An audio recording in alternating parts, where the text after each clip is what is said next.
سادات کرام، علماء اہل سنت،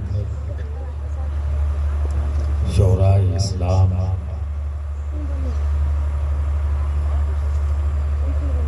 اور میرے معزز سامعین کرام، السلام علیکم ورحمۃ اللہ وبرکاتہ۔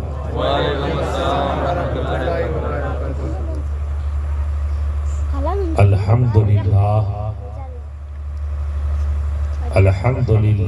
نحمده ونستعینه ونستغفره ونؤمن به ونتوکل علیہ ونعوذ باللہ من شرور انفسنا ومن سیئات اعمالنا، من يهد الله فلا مضل له ومن يضلل فلا هادي له، ونشهد أن لا إله إلا الله وحده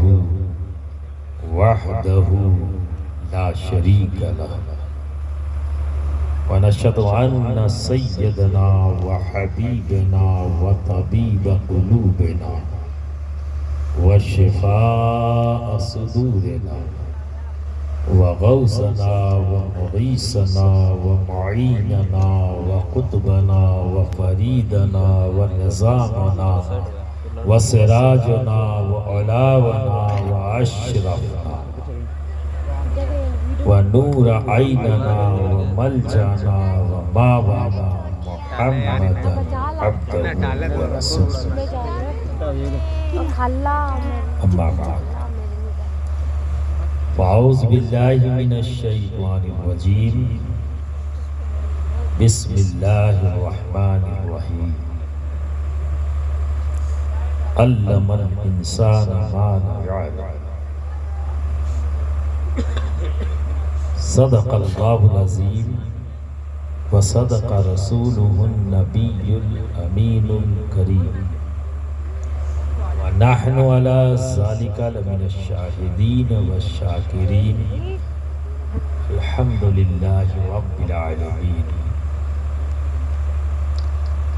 برادران ملت اسلامیہ، آئیے ہم سب مل کر بارگاہ رسالت مآب میں درود شریف کا نذرانہ پیش کر لیں۔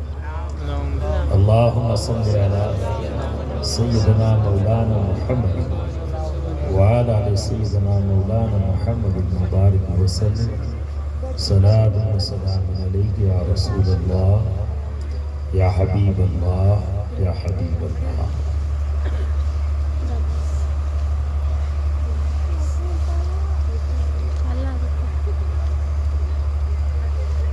آج بڑی خوشی کا دن ہے، اور بالخصوص میں اپنے آپ کو کہہ سکتا ہوں کہ میرے لیے اور مولانا آفتاب اشرفی اور ان کے تمام ساتھی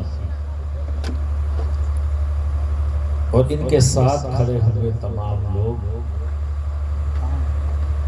ان سب کے لیے بہت ہی آج خوشی کا دن ہے کہ ایک کافی لمبے عرصے سے اور بالخصوص ہمارے درمیان موجود ہیں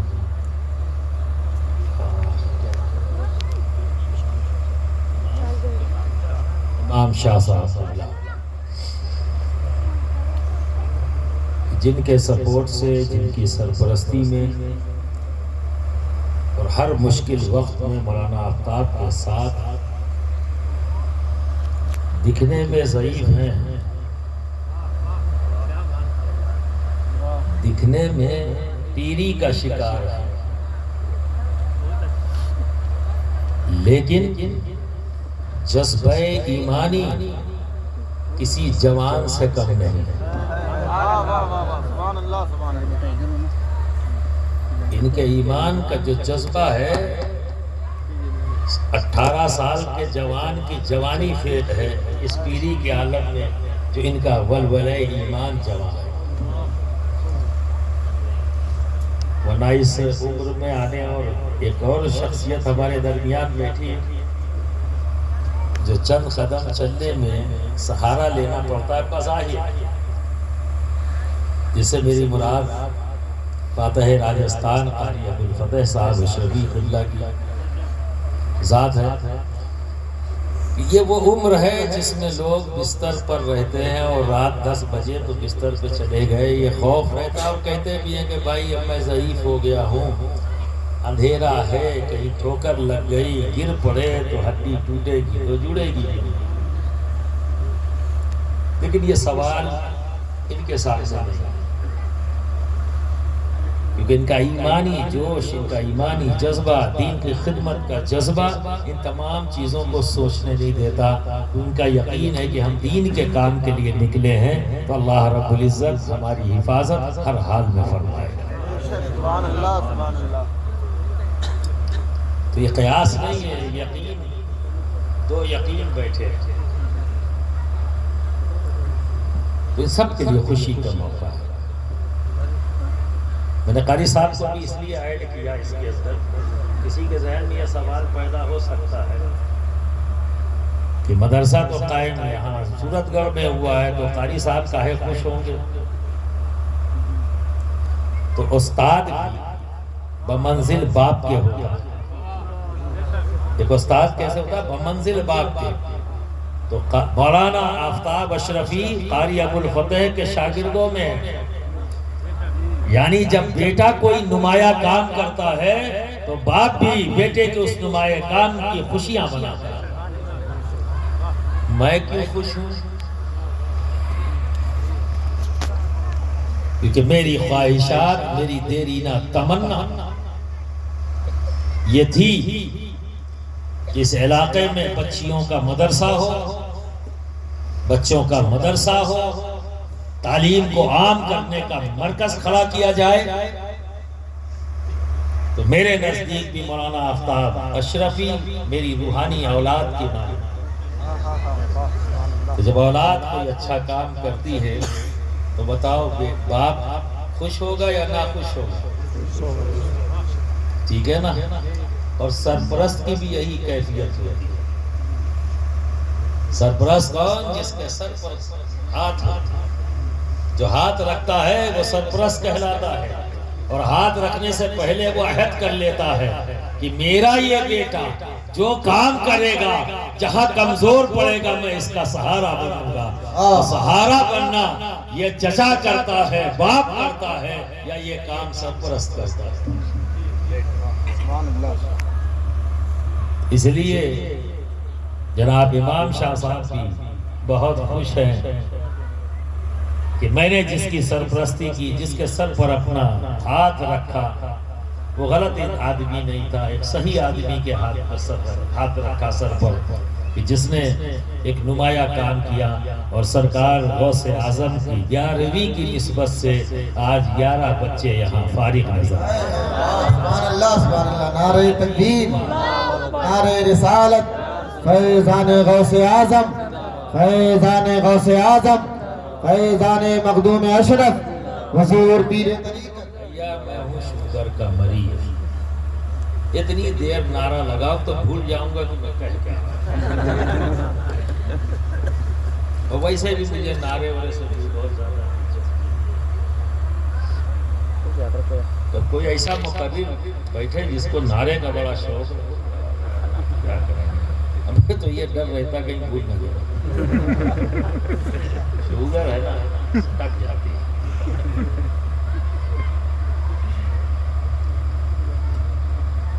رٹ کے آتا نہیں، فی البدی بولنے کی عادت ہے.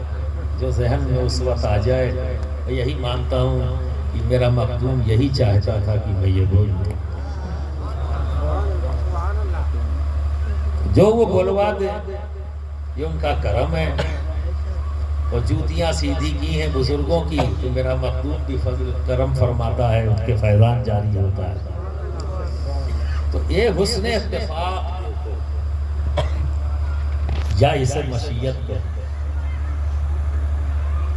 اسے حسن اتفاق کہوں یا مشیت. جب دن میں بچیوں کے ساتھ اور ان کی دستار رضا ہوئی تو جب جوڑا تو 28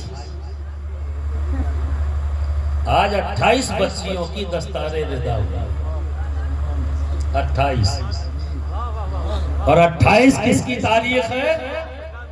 غوث العالم محبوب یزدانی مخدوم سلطان سید اشرف جہانگیر سمنانی رضی اللہ تعالی۔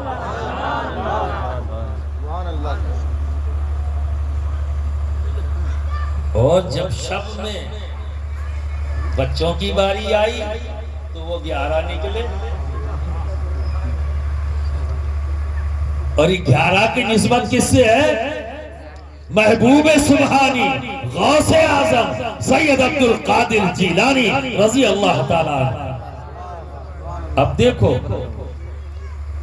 کہ جس مدرسے کے ساتھ آپ جڑے ہوئے، جس مدرسے کی آپ نے خدمت کی ہے، یہ اب ہمارے بزرگوں کے نزدیک کتنا مقبول ہے اور کتنا کرم ہے اس مدرسے پر، ذرا غور کرو۔ کیا اسے حسن اتفاق کہوں یا اپنے رب کی مشیت کہوں؟ یہ تو وہی بہتر جانے۔ اگر حسن اتفاق کہوں تو بھی کوئی مذائقہ نہیں، اگر مشیت کہوں تو بھی مذائقہ نہیں، کیونکہ ہر عمل جو کچھ بھی ہوتا ہے رب کی جانب سے، تو کوئی مذائقہ نہیں کہہ سکتے ہیں۔ تو برادران ملت اسلامیہ ذرا دیکھو تو کیا اس کو حسن اتفاق کہوں کہ دنیا میں 2 غوث، جبکہ ہر دور کوئی دور خالی نہیں جس میں غوث نہیں ہو، ہر دور کوئی دور غوث سے خالی نہیں۔ ایک غوث دنیا سے جب جاتا ہے تو دوسرا غوث اس کی نماز جنازہ پڑھاتا ہے، ایک لمحے کے لیے بھی خالی نہیں رہتی غوث۔ ادھر روح قبض ہوئی اور دوسرے کو چارج مل گیا، کیوں؟ کیونکہ یہ نظام کائنات رب تبارک و تعالی، اس کے جو نظام ہے، جو اس کا کنٹرول ہے، اللہ رب العزت سے غوث وقت کے ہاتھ میں۔ آسمانوں سے جتنی رحمتیں نازل ہوتی ہیں اسی ایک غوث کی ذات پر آتی ہے اور پھر پوری دنیا میں پھیل جاتی ہے۔ اور جتنی سختیاں آتی ہیں یہ بھی جان لو، ایسے ہنسی مذاق نہ سمجھ لینا یہ پوسٹ کوئی ہنسی مذاق ہے۔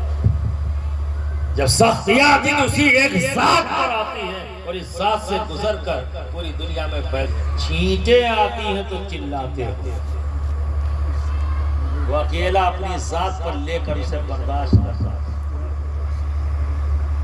یہ انشاءاللہ کل اس پر بات کروں گا ادے پور، وہ کیسے برداشت کرتا ہے، اس پر کل گفتگو ہوگی۔ تصوف کے گوشے کل بیان، آج تو علم کی بات ہے۔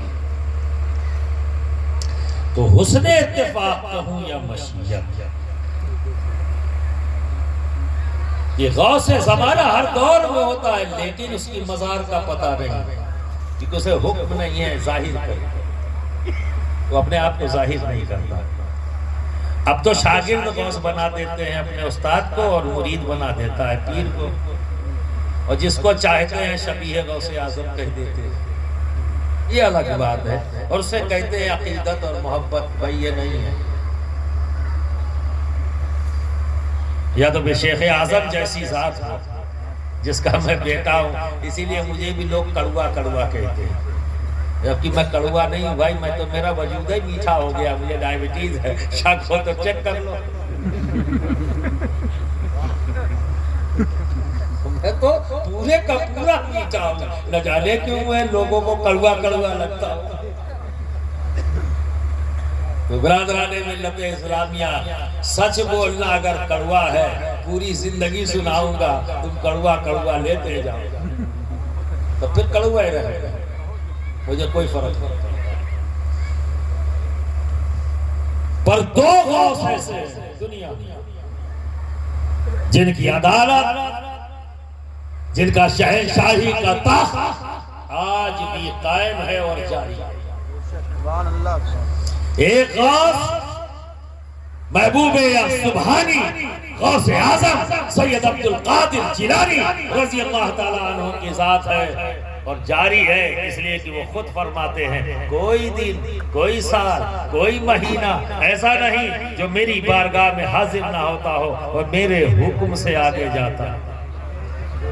تو بھیا دن تو آ رہا ہے، مہینے بھی آ رہے ہیں، سال بھی آ رہے ہیں، تو جب آ رہے ہیں تو جاری بھی ہے.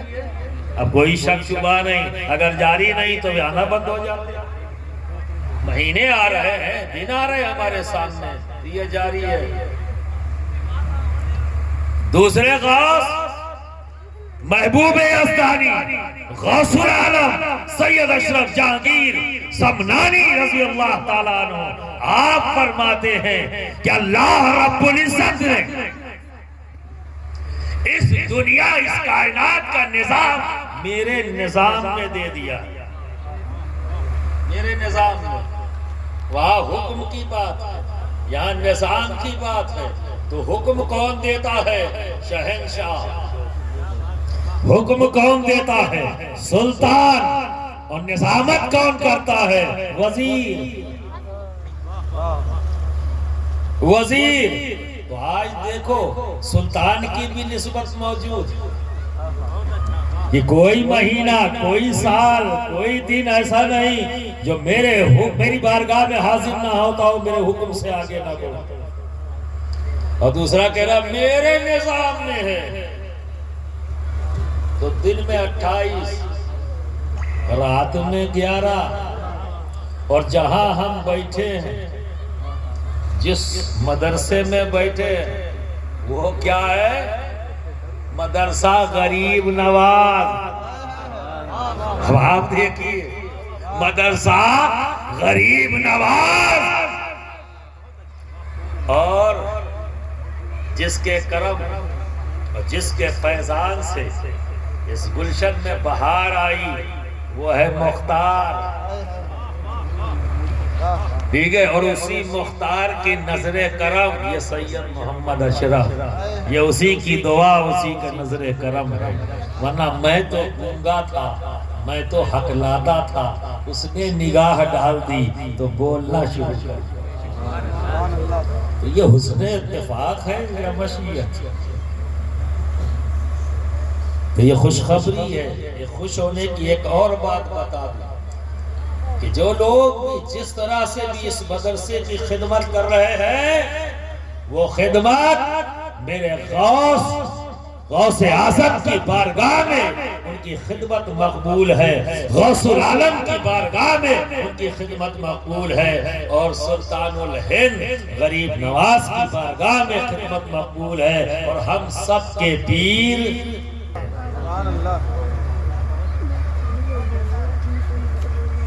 اب اسے جس انداز میں چاہو جائے. تو برادران ملت اسلامیہ، آج ہم سنجیدہ نہیں، بہت سے مسائل ہیں. ایک نعرے باز قوم بنتے چلے جاتے ہیں. ہم ان پڑھ ہیں پر ہمیں شرم نہیں.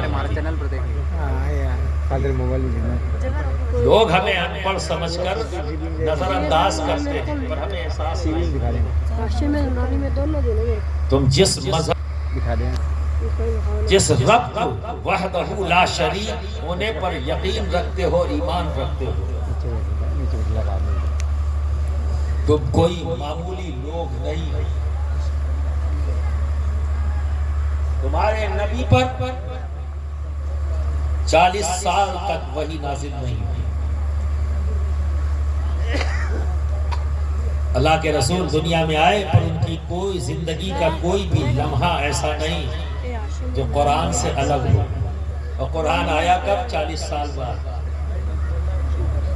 نبی دنیا میں آ گئے، 40 سال تک قرآن نہیں آیا. حقیقہ نبی کی زندگی میں کہاں سے؟ اور اگر ثابت کر دو کہ نبی کی 40 سالہ زندگی قرآن سے باہر ہے، ثابت کر دو تو میں جان. اور قرآن کی پہلی وحی، قرآن ایک بارگی کتاب کی شکل میں نہیں آیا، یہ جان. آیتیں ہے نا، وقتاً فوقتاً جیسے جیسے ضرورت پڑتی گئی آیتوں کی شکل ٹکڑوں میں آیا، اور پھر اسے ایک جگہ اکٹھا کر دیا گیا تو قرآن جو آج ہمارے ساتھ ہے، ٹھیک ہے۔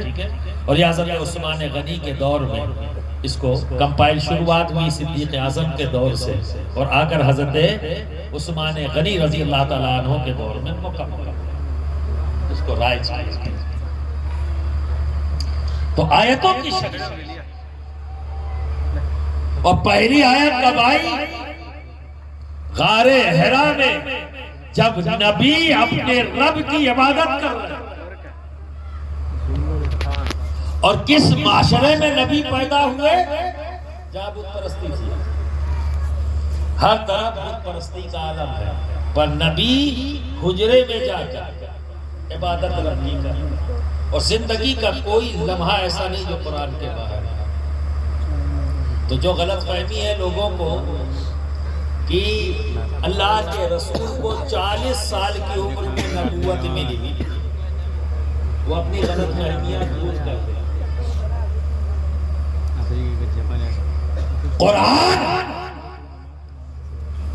جس رب نے نبی پر اتارا، نبی کب تک؟ کتنے دن تک اسی رب کے قرب میں رہے، یہ کوئی نہیں بتا سکتا۔ اشارہ ملتا اس بات سے کہ جب نبی نے حضرت جبریل امی سے پوچھا کہ اے جبریل یہ بتاؤ تمہاری عمر کتنی، اے جبریل یہ بتاؤ تمہاری عمر کتنی ہے؟ تو جبریل امی نے فرمایا یا رسول اللہ میں اتنا صحیح طریقے سے تو نہیں بتا سکتا، ہاں یہ بتا سکتا ہوں کہ آسمان پر 70,000 سال میں ایک تارا نمودار ہوتا ہے، اسے میں نے 70,000 بار دیکھا، اسے میں نے 70,000 بار دیکھا ہے۔ نبی مسکرائے اور فرمایا وہ کوئی اور نہیں میرا نور تھا۔ سبحان اللہ۔ تو وہ نور کہاں تھا؟ وہ نور کہاں تھا؟ رب کے قرب، اور جب قرب میں ہے تو نہ جانے کیا کیا سکھایا ہوگا، نہ جانے کیا کیا پڑھایا ہوگا، نہ جانے کیا کیا بتایا ہوگا۔ تو قرآن جو نبی پر آیتوں کی شکل میں، وحی کی شکل میں وقتاً فوقتاً آیا، وہ ہمارے لیے آیا، وہ ہمارے لیے آیا تاکہ ہمیں زندگی کے جینے کا طریقہ مل جائے۔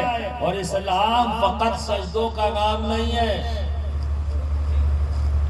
اسلام فقط سجدوں کا نام نہیں ہے، اسلام ایک مکمل نظام حیات کا نام ہے، ایک مکمل نظام حیات کا نام ہے۔ اور نظام حیات، نظام جب آ جائے گا، لفظ نظام، تو نظام کا مطلب ہی ہے قانون کا۔ نظام کیسے چلے گا جب تک کوئی قانون نہ ہو؟ نظام کا ہوگا؟ کسی مدرسے میں جب یہ ہم جائیں گے اور یہ کہے بھائی یہاں کا نظام درست نہیں، کسی کے گھر میں جائے تو شوہر کو جب غصہ آیا تو بیوی سے کہا تم نے پورے گھر کا نظام کو گڑبڑ کر رکھا، تو نظام کا کیا مطلب ہوا؟ کچھ قانون، کچھ لائے عمل تیار کیے گئے جو فکس کیے گئے ہیں۔ دیکھو جب میں گھر آؤں تو مجھے گرم روٹی دیا کرو، بنا لیا نظام، قانون بنا لیا، ٹھیک ہے نا۔ بچوں کو سب میرے ساتھ ہونا چاہیے، میرے ساتھ بچے کھانا کھائیں۔ ہر آدمی اپنی اپنی پسند کے مطابق ایک نظام بناتا ہے، تو اللہ رب العزت نے اور اس کے حبیب نے اپنی پسند کے مطابق ایک نظام بنایا، اپنی پسند کے مطابق نظام بنایا، اسی نظام کا نام ہے شریعت محمدی، اسی لائے عمل کا نام ہے شریعت محمدی۔ تو جو اللہ نے پسند کیا وہی کے ذریعے بتا دیا، جو نبی نے پسند کیا حدیث کے ذریعے، حدیث کے ذریعے بتا دیا۔ اسی لیے علماء جب کوئی عوام میں سے پوچھتا ہے کہ بتائیے اس معاملے میں ہمارا دین کیا کہتا ہے، تو وہ قرآن دیکھتے ہیں اور حدیث کو دیکھتے ہیں، اور ان دونوں کو دیکھ کر یہ کہتا ہے، دین اسلام یہ کہتا ہے۔ تو نبی کی زندگی سے دیکھتے ہیں، نبی کے اقوال سے دیکھتے ہیں، نبی کی پسند سے دیکھتے ہیں، اللہ کی کتاب سے دیکھتے ہیں، اس کے حکم سے دیکھتے ہیں، اس کی پسند سے دیکھتے ہیں، اور پھر عوام کو بتاتے ہیں کہ ہاں اللہ یہ چاہتا ہے، اس کا رسول یہ چاہتا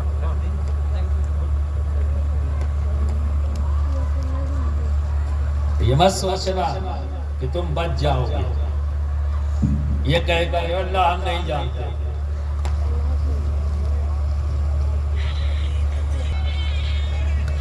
تم کیا جانتے تھے جب پیدا ہوئے؟ تم تو یہ بھی نہیں جانتے تھے کہ جس کی گود میں ہوں میری اماں ہے، جو تمہاری پرورش کے لیے رات و دن پسینہ بہاتا وہ تمہارا ابا ہے۔ نہیں جانتے تھے نا؟ بتایا نہ کسی نے، کس نے بتایا؟ اماں نے کہا میں تیری ماں ہوں، باپ نے کہا کہ میں تیرا باپ ہوں، ماں نے کہا یہ تیرا باپ ہے، باپ نے کہا یہ تیری ماں ہے، بار بار بار بار بار بار۔ تو کچھ دنوں کے بعد بچہ پہلے تو ہکلاتا رہا، ہونٹوں کو جنبش دیتا رہا، اور پھر ایک دن اس نے کہا اماں، ماں خوش ہو گئی، میرے بیٹے نے مجھے ماں کہہ کر بلایا۔ پھر کچھ دن کوشش کرتا ہے، کیونکہ بچہ سب سے پہلے اماں ہی کہتا ہے، چونکہ اماں لگی رہتی ہے اور سب سے زیادہ وقت بیٹا اماں کے پاس رہتا ہے، تو بار بار ماں سکھاتی ہے، بار بار بار بار بار بار تو سکھاتی تو سیکھ لیتا ہے اماں۔ اس کے بعد پھر کہتا ہے ابا۔ خوشی ہوتی ہے نا؟ ہوتی ہے نا؟ کیا جانتے تھے؟ نہیں، ماں بتاتی رہی، تم کوشش کرتے رہے۔ وہ بچہ جب تم ناسمجھ تھے، کچھ نہیں جانتے تھے، زندگی کا مطلب بھی نہیں جانتے تھے، اس وقت جب تمہاری ماں نے سکھانا شروع کیا، ایسا نہیں کہ تم نے کوشش شروع نہیں کی، ساتھ ساتھ تمہاری کوشش کی تھی لاشعوری طور پر۔ تم کوشش کرتے رہے، تب تمہارے منہ سے نکلا اماں، تب تمہارے منہ سے نکلا ابا، تب تمہارے منہ سے نکلا بہن، تب تمہارے منہ سے نکلا بھائی، تب تمہارے منہ سے نکلا چچا۔ کوششیں تمہاری ہیں، سبق دینا ان کا کام تھا، سیکھنا تمہارا کام تھا۔ وہ سبق دیتے گئے، تم سیکھتے گئے، وہ سبق دیتے گئے، تم سیکھتے گئے۔ آگے بڑھتی گئی زندگی تو تم کو تمہارا باپ کھیتوں میں لے کے گیا، وہ سبق دیتا رہا، تم سیکھتے رہے، ایک دن تم بھی کسان بن گئے۔ تمہارا باپ تمہیں دکان پر لے کے گیا، کچھ نہیں جانتے تھے، وہ سبق دیتا گیا، تم سیکھتے رہے، ایک دن دکاندار بن گئے، ایک دن کسان بن گئے۔ یہ ہوا نا، سیکھا تو تم نے جانا نا، کسی نے سکھایا تو تم نے جانا نا۔ بولو ہاں جی۔ اب اس پر جب میں نے سوال کیا کیوں سیکھا، ہل چلانا کیوں سیکھا، دکان چلانا کیوں سیکھا، اسکول اور کالج میں پڑھ کر نوکری کرنے کے لیے خواہش کیوں تم نے پیدا کی، ایک نوکری پانے کے لیے 10 سال 12 سال محنت کیوں کی؟ تو جواب آپ کی طرف سے آئے گا یہی رہا کہ اگر پاتا نہیں تو نوکری نہیں ملتی، نوکری نہیں ملتی تو نہیں ملتی تو اپنا گھر کا خرچہ، اپنا پیٹ کیسے پالتا؟ کیا ضرورت تھی پیٹ پالنے کی؟ ہاں یہ تو بڑی اہم ضرورت ہے، اگر یہ خالی ہے تو کچھ بھی نہیں ہوگا۔ اس ضرورت کو ہم نظر انداز نہیں کر سکتے، زیادہ سے زیادہ 4 دن 5 دن، اس کو تو کھڑے ہونے کے قابل نہیں رہے، یہ ایسی اہم ضرورت ہے۔ تو اس ضرورت کو اچھے انداز میں پورا کرنے کے لیے میں نے محنت کیا، 10 سال پڑھا تاکہ نوکری مل جائے، تو اس کی خدمت بڑے آرام سے کر دوں، پیٹ کی خدمت یہی تو ہے۔ ہل چلایا تو کس کی خدمت کر رہے ہو؟ اسی پیٹ کے لیے نا۔ دکان چلائی تو کس کے لیے؟ اسی پیٹ کے لیے۔ بولو اسی لیے ہے یا کچھ اور ہے؟ نہیں سمجھا؟ یا بتانے میں شرم آ رہی ہے؟ جتنے کام کر رہے ہو پیسے کمانے کے، کس کے لیے؟ پیٹ کے لیے نا؟ تو پیٹ ہی کی تو ساری سیوا ہو رہی ہے، پیٹ ہی پیر، پیٹ ہی استاد، پیٹ ہی اماں، پیٹ ہی ابا، ساری خدمت تو پیٹ کی ہے بظاہر، یہی تو ہے کہ کچھ اور ہے؟ شرما ہوتا ہے۔ ارے بھائی سچ مان لو، جو سچ ہے، جو سوچ ہے وہی بتا دو، یہی ہے۔ غلط، یہی غلطی بار بار، کوئی 50 سال تک، کوئی 60 سال تک، کوئی دنیا میں سے یہی غلطی کرتا ہوا چلا گیا، کوئی دنیا سے یہی غلطی کرتے کرتے چلا گیا۔ اس کو یہ سمجھ میں آیا کہ میرے پیٹ کی ضرورت یہی سب سے بڑی ضرورت ہے، اور میرے پیدا ہونے کی وجہ ہی یہی ہے کہ میں اپنی اس ضرورت کو پورا کروں۔ جس نے اس سوچ کے ساتھ زندگی گزاری، زمین پر رہتے ہوئے یہی کرتا رہا، اور ایک دن چلا گیا۔ جیسے زمین میں گیا، نہ پیٹ رہا، نہ سب گل گل کے ختم، بچا کیا؟ ہمیں جس کی خدمت ہمیشہ کی، 60 سال کیا، 70 سال کیا، سب سے پہلے قبر میں وہی پھٹے، سب سے پہلے وہی پھٹ کر چتر بتر ہو جائے گا۔ جس کی خدمت سب سے زیادہ کی، جس سے سب سے زیادہ محبت کی، جس کے لیے الٹے سیدھے کام کیے، 420 کی بےایمانی کیا، جھوٹ، اسی پیٹ کو بھرنے کے لیے، وہی سب سے پہلے قبر میں جا کے پھٹ جائے گا۔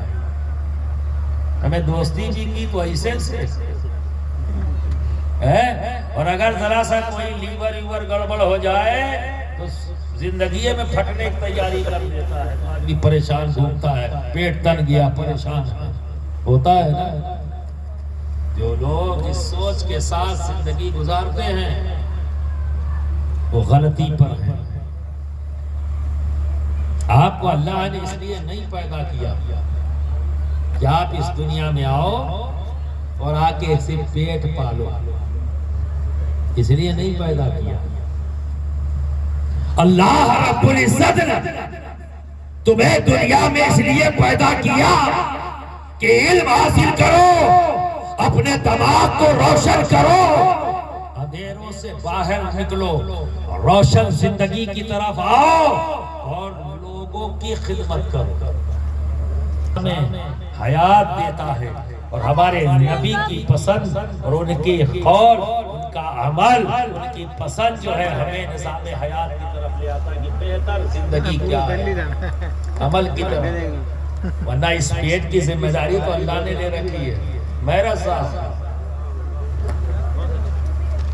ساتھ ہو، تم اپنا پیٹ اپنے سے بھر لو گے۔ میں تمہیں مثال دیتا ہوں، جتنے لوگ یہاں بیٹھے ہو، کبھی نہ کبھی ایسا وقت ضرور آیا ہوگا، ایسا وقت جیب میں پیسہ بھی ہے، جیب میں پیسہ بھی ہے، اور آپ روڈ پر ہیں، سڑک پر، جہاں ڈھیر سارے ہوٹل بھی ہیں، جہاں چاہتے کھا لیتے، لیکن پورا دن گزر جاتا ہے، ایک لقمہ نصیب نہیں ہوتا۔ جبکہ بار بار سوچتے یہ کام کر لیں تو کھانا کھا لیں گے، یہ کام کر لیں تو کھانا کھا لیں گے، لیکن کبھی کبھی ایسا ہوتا ہے کہ موقع ہی نہیں ملتا کہ کھانا کھا۔ جیب میں پیسہ ایسا نہیں ہے کہ معذوری ہے، پیسہ ہی نہیں ہے، کیسے کھائیں ہے۔ اور کبھی کبھی ایسا بھی ہوتا ہے دسترخوان لگا اور کھانے جا رہے ہیں، کوئی ایسا دسترخوان سے اٹھ گئے اور اس معاملے میں ایسے پھنسے کہ پورا گیا، کچھ کھانے کو نہیں، تو پیٹ تم نہیں بھرتے۔ جب رب چاہے گا تو بھر پاؤ گے، نہیں چاہے گا نہیں بھر پاؤ گے۔ تم کسی کو کھلاتے نہیں ہو،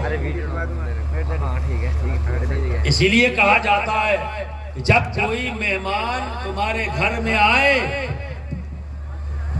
تو تم اسے نہیں کھلا رہے ہو، یہ ذہن کے کسی گوشے میں مت آنے دینا۔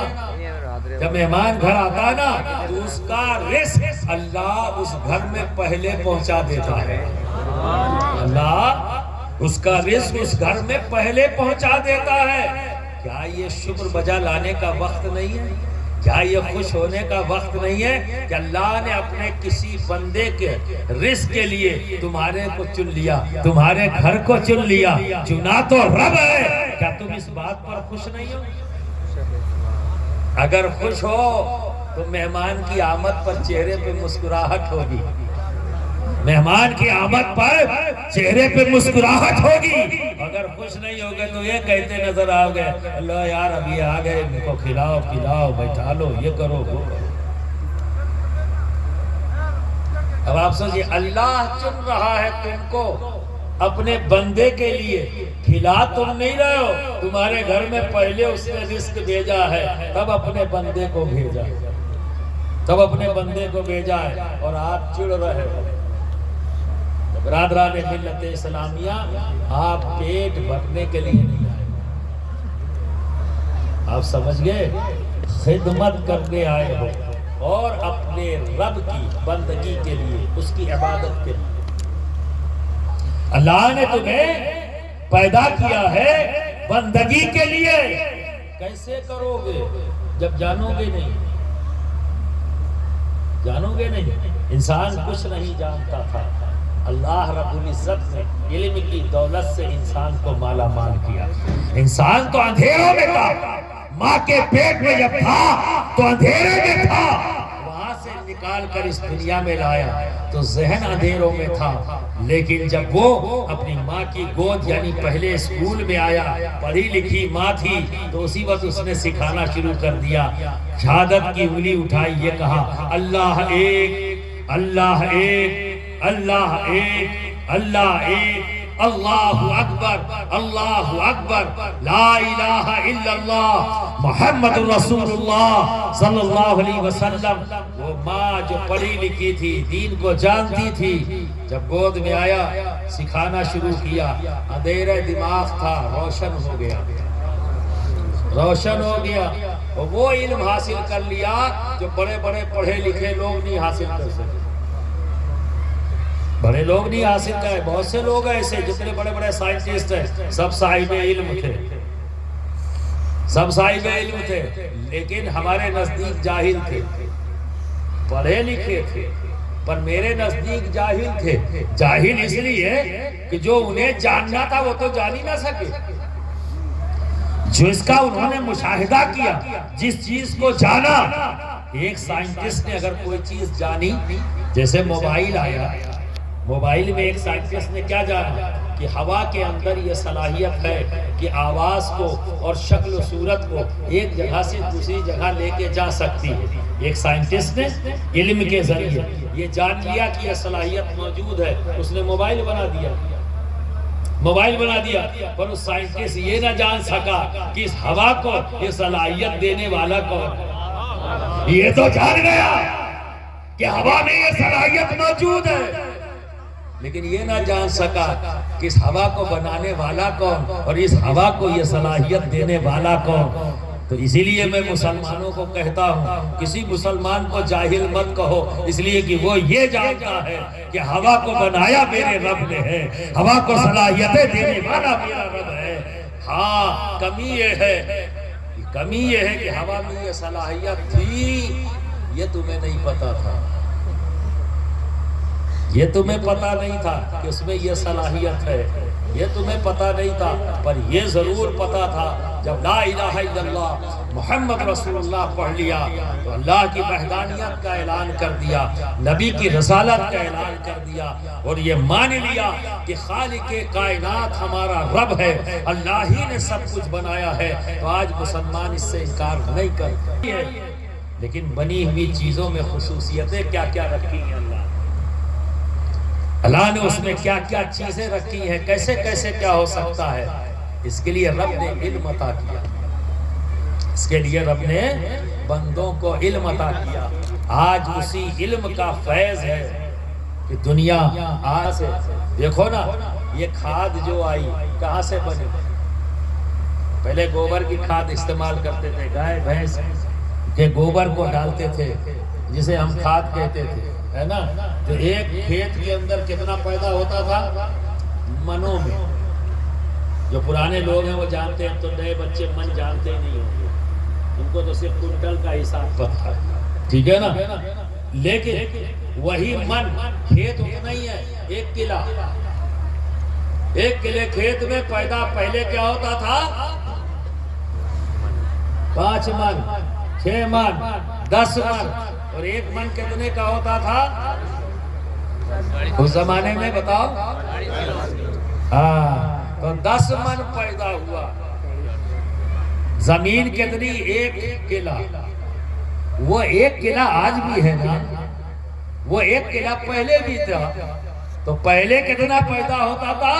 10 من۔ زمین وہی ہے، محلہ وہی ہے، گاؤں وہی ہے، جوتنے والا بدلا ہے، جوتنے والا بدلا ہے۔ پہلے دادا جوتتا تھا اور کھیت میں کھاد جب ڈالتا تھا تو 10 من پیدا ہوتا تھا، اور جب پوتا آیا تو جوت وہ بھی رہا ہے اور پیدا کتنا کر رہا ہے؟ 10 کنٹل۔ زمین وہی ہے، جوتنے کا طریقے میں تھوڑا بہت فرق، صرف نہیں نا زمین کو کھود رہا ہے، چاہے وہ بیل کے ذریعے، چاہے ٹریکٹر کے ذریعے زمین کو اوپر نیچے کر دینا، یہی تو ہے جوتنے کا مطلب۔ تو فرق کیا آیا کہ 10 کنٹل ہو گیا۔ علم، رادھران اسلامیہ، علم، جب لوگوں نے علم حاصل کیا تو اللہ رب العزت نے ان کے ذہنوں کو کھولا، ٹھیک ہے؟ اور وہ پوشیدہ چیزیں جسے لوگ نہیں جانتے تھے، اللہ رب العزت نے انہیں بتا دیا، انہوں نے جان لیا۔ جب جان لیا تو کیا ہوا؟ یوریا بن گیا۔ کیا بن گیا؟ یوریا۔ جب شروع میں آیا تھا تو لوگ شکر سمجھ کے گھول لیتے تھے، جب شروع میں آیا تو شکر سمجھ کے۔ ہمارے گھر میں تھا ایک کام کرنے والا، اس کو لگا گوری میں شکر ہے، اس زمانے میں شکر بھی بہت زبردست تھی ہمارے بچپن میں، کیونکہ سب کو شکر کھانے کو بھی نہیں ملتا تھا اس زمانے میں، تو لوگ گڑ استعمال کرتے تھے، ہے نا؟ چائے وغیرہ گڑ کی بناتے تھے۔ تو میں اپنے بچپن کی بات بتا رہا ہوں، تو اسے لگا ایک گوری، وہ بھی دالان میں رکھی ہے، اس نے جب دیکھا تو گول گول کے بہت بڑھیا والی شکر 2 مٹھی لے کے چلا گیا، اور بڑھیا چائے پینے کو مل گئی ہوگی۔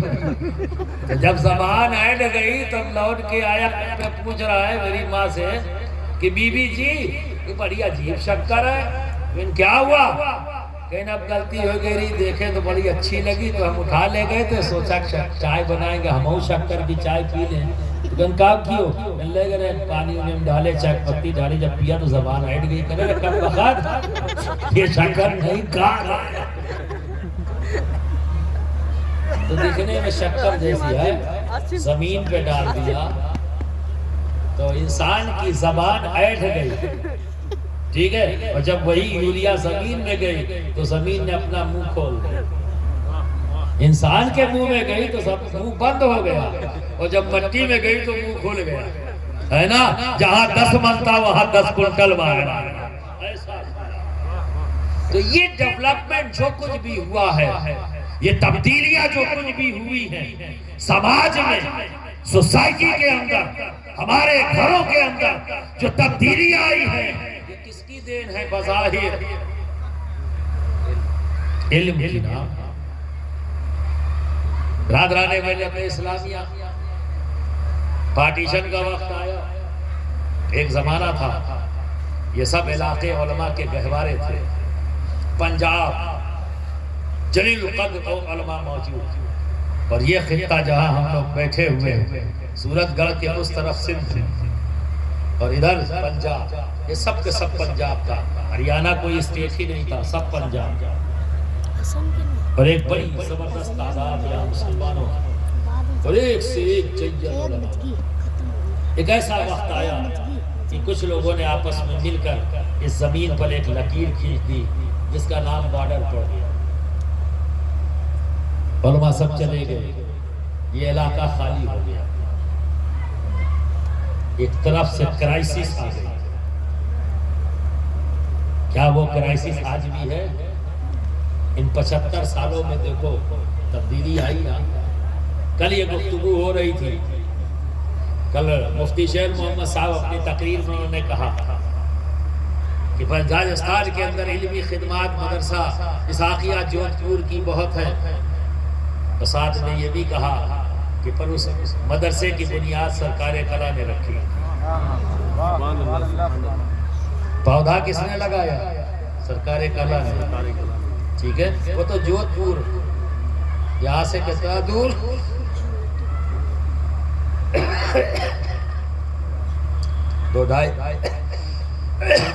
400 کلومیٹر ہوگا، لگ بھگ 400-450 کلومیٹر. جب قائم ہوا ہوگا تو اتنا بڑا ایک بارگی تھوڑی نہ ہوگا. آہستہ آہستہ بڑھتے بڑھتے بڑھتے بڑھتے مفتی شیر محمد صاحب کے قول کے مطابق لال قلعہ ہو گیا. بہت بڑا مدرسہ بن گیا اور پتھر کا بنا ہوا. میں نے دیکھا ہے دور پوری پتھر ہے تو اس نسبت سے شاید کہا ہو لال قلعہ، یا اس کے سائز کے مطابق میں نہیں جانتا. میرا نیلا نیلا آتا وہاں پر. یہ بھی ایریا علاقہ تو خالی ہو گیا تھا. پھر کیا ہوا؟ وہی ذات جس نے جودھ پور میں جا کر، اس لیے تو میں نے کہا نا مشیت کہوں یا حسن اتفاق، ہم جہاں بیٹھے ہیں وہ بھی مختار العلوم ہے. جہاں بیٹھے ہیں مختار العلوم ہے. اور اس مختار کا عمل دیکھو، اس مختار کا کردار دیکھو، اس مختار کی خدمات دیکھو کہ جودھ پور پہنچے تو پودا لگا دیا اسحاقیہ کا، اور جب ہنومان گڑھ پہنچے تو اسلامیہ حنفیہ کا پودا لگا دیا. جب یہاں پہنچے ہنومان گڑھ تو اسلامیہ حنفیہ کا پودا لگایا، وہاں پہنچے تو اسحاقیہ کا پودا لگایا. وقت کے ساتھ ساتھ یہاں علاقے کی تمام عوام نے، جس کے پاس 1 گلاس پانی تھا اس نے 1 گلاس ڈالا، جس کے پاس 1 مگ تھا اس نے 1 مگ ڈالا، جس کے پاس 1 بالٹی تھی اس نے 1 بالٹی ڈالا.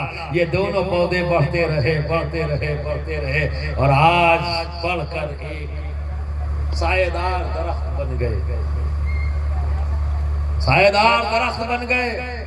اور ان درخت کی شاخیں جب اس علاقے میں پھیلی تو کہیں مدرسہ غریب نواز مختار العلوم کی شکل میں آئی ہے نا، کہیں مدرسہ جامعہ اشرفیہ نزہت البنات کھنجا کی شکل میں آئی، کہیں مدرسہ جامعہ اشرفیہ نزہت البنات چنڈا باری کی شکل میں آئی، کہیں مدرسہ اشرفیہ نزہت البنات صورت گڑھ کی شکل میں آئی، کہیں مدرسہ غریب نواز مختار العلوم کی شکل میں آئی.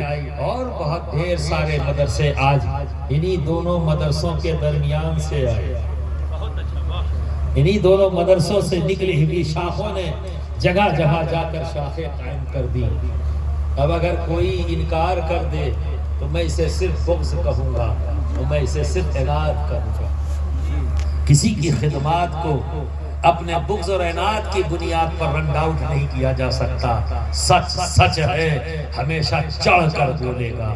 اور میں اس کا عادی نہیں کہ میں جھوٹ بولوں یا سچ کو چھپاؤں، کیونکہ میرے نزدیک جو میں نے جانا ہے اپنے بزرگوں کی جوتی سیدھی کر کے جو تعلیمات ملی ہیں، تو میں نے یہی جانا ہے سچ کو چھپانا 2 ہی فعل سے خالی نہیں.